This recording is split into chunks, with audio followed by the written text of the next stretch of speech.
14 বছর বয়সী মারিয়া আবু আওয়াদ ইসরায়েলি হামলায় আগুনে পুড়ে দগ্ধ হয় গেল সেপ্টেম্বরে। এরপর থেকে এই অস্থায়ী হাসপাতালে কোনো রকম চিকিৎসা নিচ্ছে আওয়াদ।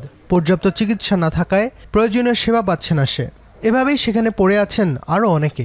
রাফা ক্রসিং দীর্ঘ সময় বন্ধ থাকার কারণে গাজার হাজার হাজার ফিলিস্তিনি চিকিৎসা, শিক্ষা, পরিবারের সদস্যদের সাথে দেখা করতে সীমান্তের ওপারে যেতে পারছেন না।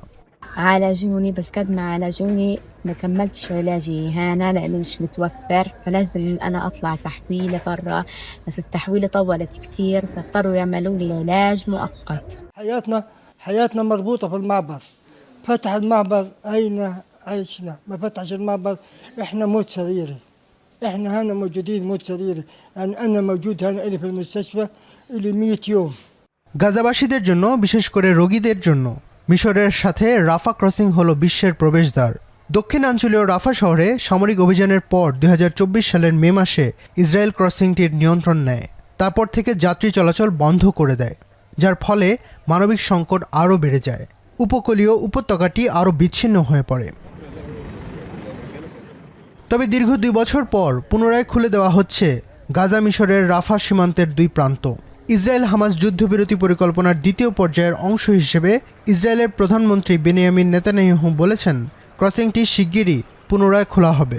ফলে চিকিৎসা সেবার জন্য হাজার হাজার যুদ্ধাহত ফিলিস্তিনি এবার গাজা সীমান্ত পার হতে পারবেন। গাজার বাইরের হাজার হাজার মানুষও গাজায় ফিরতে পারবেন এমন আশা অনেকের। তবে ইসরায়েলি কর্তৃপক্ষ বলছে গাজা ছেড়ে যাওয়া ব্যক্তিরা ভ্রমণের জন্য স্বাধীন থাকবেন।